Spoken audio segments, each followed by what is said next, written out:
And I have two gospel readings today. I couldn't decide. Threw them both in. First is from Matthew chapter 5, verses 43 through 48. You have heard it said, love your neighbor and hate your enemy. But I tell you, love your enemies and pray for those who persecute you, that you may be children of your Father in heaven. He causes the sun to rise on the evil and the good, and sends rain on the righteous and the unrighteous. If you love those who love you, what reward will you get? Are not even the tax collectors doing that? And if you greet only your own people, what are you doing more than others? Do not even pagans do that? Be perfect, therefore, as your heavenly Father is perfect. And then from Matthew chapter 25, verses 40 through 45. And the king will reply, truly I tell you, whatever you did for one of the least of these brothers and sisters of mine, you did for me. Then he will say to those on his left, depart from me, you who are cursed, into the eternal fire prepared for the devil and his angels. For I was hungry, and you gave me nothing to eat. I was thirsty, and you gave me nothing to drink. I was a stranger, and you did not invite me in. I needed clothes, and you did not clothe me. I was sick and in prison, and you did not look after me. They also will answer, but Lord, when did we see you hungry or thirsty or a stranger or needing clothes or sick or in prison and did not help you? And he will reply, truly I tell you, whatever you did not do for one of the least of these, you did not do for me. I had two gospel readings today because I couldn't decide between them as to which fit better with the message I had in mind. So I was lazy. I just gave both of them to Keith to publish in the bulletin. In different ways, each reading promotes the core message that Jesus brought forth in the new covenant, that we express our love for God through the way we treat each other, with respect and kindness and civility. During this past Christmas season, I was somewhere where Christmas music was playing in the background, and Mahalia Jackson's rendition of Sweet Little Jesus Boy started playing, and I found myself thinking about the refrain. We didn't know it was you. Sweet little Jesus boy, they made you be born in a manger. Sweet little Jesus boy, we didn't know it was you. I was dwelling on that. We didn't know it was you. And then before long, was thinking about Milburn Drysdale. Do you remember Milburn Drysdale? Yes, right, George. He was the banker on the Beverly Hillbillies. How long did that show run? Like 10 seasons? Like I said, I was a child of the 60s television generation. So let me explain how I got from Bethlehem to the Beverly Hillbillies. And by the way, that would have been a good sermon title, but I didn't think of it until after the bulletins had been printed. Sweet little Jesus boy laments how the baby Jesus was born in a lowly manger, and later in life, he was persecuted and suffered for the sake of humanity. But the part of the song that says, we didn't know it was you, well, it kind of suggests that if we didn't know it was you, we would have treated you better. If we knew it was you, we would have provided the best accommodation. You'd had the best room in the inn. You would have been exalted, worshipped, the manner that you deserved. We would have been downright obsequious. Yep, anything you want, sir. Can I freshen that wine up for you? Your feet look a little dirty. Do you want me to wash them for you, Jesus? Happy to do that.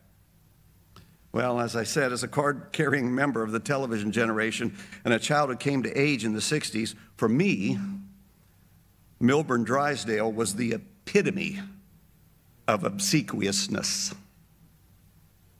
Played to perfection by Raymond Bailey, Drysdale was the greedy president of a large bank who was simultaneously cruel to his long-suffering secretary, Miss Hathaway, while being sickeningly pandering to Jed Clampett, the top depositor in his bank. And for those of you unfamiliar with the story, come and listen to a story about a man named Jed.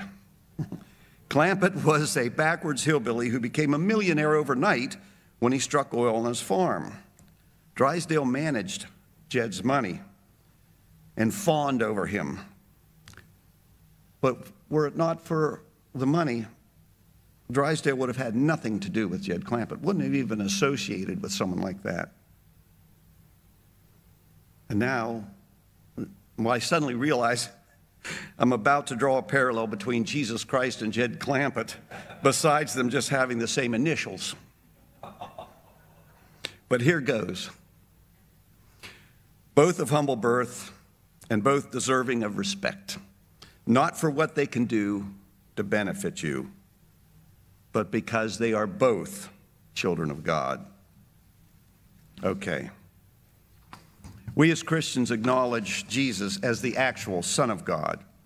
But remember, he eschewed the power and the trappings that came with that position. Humble birth, humble existence, sweet little Jesus child. We didn't know it was you, but it shouldn't have mattered, because we should treat all of God's children with respect and reverence. This is why the gospel reading from Matthew chapter 25 seemed most appropriate. Truly, I tell you, whatever you did for the least of these, you did for me. I think of this as the anonymity of God in practice. Imagine that everyone you encounter could be Jesus. In concept, treat everyone with respect and dignity because it's the proper thing to do, not because you expect some sort of personal benefit or reward for your behavior. It is for the benefit of all that we be civil with each other. So what does that have to do with technology? Isn't the title of the sermon Technology versus Civilization? Yes, it is. But I wanted to talk about civility first. That's the civilization part. Now we'll talk about technology. It must have been about 20 years ago. I was watching TV, and some news magazine. There was an interview with an actor and rapper, Tracy Morrow, better known as Ice-T. And I don't know why I was watching, because I'm not really a fan, but he was making the news over the controversy of some of his lyrics. I think he had a song out called Cop Killer, and he was trying to explain that. But in the interview, he talked about the distinction between technology and civilization, and that was not his original concept. I mean, he didn't come up with that, but that's the first time I recall taking note of it. To reiterate, civilization is the stage of human social and cultural development and organization that is considered most advanced. Technology is an integral part of civilization, but they are two separate things, and people often conflate and confuse the two. By and large, technology advances civilization. Think of roads and wheels and viaducts and architecture. Think of metallurgy and medicine, mechanization, rockets, planes, trains, and automobiles, radio, television, computers. But if technology was the only measure, our civilization might be considered the most advanced because of the exponential rise in achievements we've seen in the last 100 or so years. We went from horse and buggy to putting a man on the moon. Yet according to that list I found, now this is just a list, you can find all kinds of lists on the internet, but according to the list I found at the top10s.com, the top 10 greatest civilizations of all time, the United States from 1776 to the present day is ranked 5th.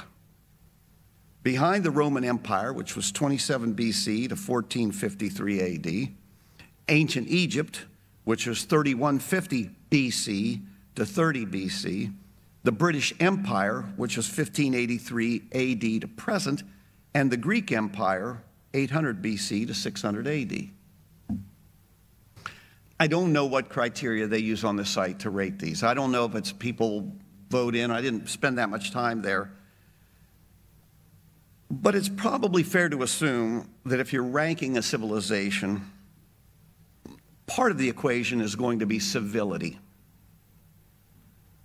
So let me hazard a guess, considering that, let me hazard a guess as to why our current civilization was pushed down on the list. Sure, we can take credit for one of the greatest technological achievements in the history of mankind. We split the atom. But what did we do with that technology? We built a bomb and dropped it on a heavily populated, predominantly civilian city. Twice. We probably lost points for that. Now, I'm not going to engage in the debate over whether the bombings of Hiroshima and Nagasaki were necessary. That's a topic for Georgie's brother. Greg Mitchell is the author of a dozen books, including Hiroshima in America, Atomic Cover-Up, and the recent award-winning The Beginning or the End, How Hollywood and America Learned to Stop Worrying and Love the Bomb. Greg also directed the documentary film Atomic Cover-Up and 2 other films for PBS. There's a plug for Greg. The should we have dropped the bomb question is Greg's bailiwick. I don't want to get into that, but I will say this. Justifiable or not, there is no context in which you could argue that dropping a nuclear bomb on a populated city is civil behavior. That being the case, technology doesn't always advance civilization, does it? And may actually set it back in some aspects. In fact, I think we're living in a time right now when a certain technology may be inhibiting the social development of our current civilization. And ironically, that technology is called social media. And here's how I see it. The personal computer and the internet heralded a new age in communication, information, and the sharing of ideas. It was supposed to bring us together as a global community, but instead, it seems to be driving us apart. There was a time before cable TV or the internet when there were only 3 major television networks. If you wanted to watch the evening national news, you turned into, Huntley and Brinkley on NBC, Peter Jennings on ABC, and good old Walter Cronkite, Uncle Walt. And by the way, Walter Cronkite was a flaming liberal, but nobody knew that. He delivered the news. He didn't put his politics into it. Sure, there were differences of opinion between the political parties, but the news was just the news. Any bias from the reporters went largely unnoticed. But now we have 24-hour cable news channels whose main output, in my opinion, is not news. It's opinion and outrage. More and more people these days completely bypass the major news outlets because they don't trust them anymore. And instead, they get all their news from sources like Facebook and Telegram and X, formerly Twitter.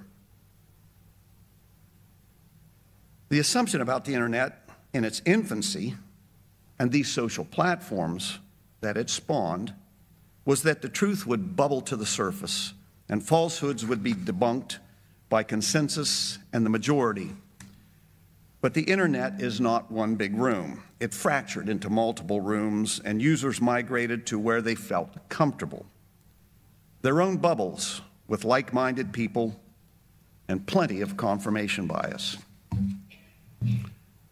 There is some sense of safety on social platforms that allows people to post things that they just wouldn't say to a person face to face. Okay, it's like if you're driving in a car and somebody cuts you off in traffic, you might lean on the horn and shout at them, "Hey, you idiot!" Get away with that. Because you're in your car, they're not likely to stop. You're relatively safe. But if you're on an elevator and the door's closed and somebody bumps into you and you're trapped in with them, you're not likely to turn to them 3 inches from their face and say, "Hey, what are you doing?" You're not likely to do that. You're going to be civil. The sense of safety, the veritable anonymity on the internet allows people to dismiss the normal rules of civility. Therefore, I see social media as a technology that just might set civilization back rather than advancing it. Do I think social media should be banned? Of course not. But I guess I'm just a little worried because, well, we're at a controversial time. This is a presidential election year, and our nation is already politically fractured. People are drawing up sides.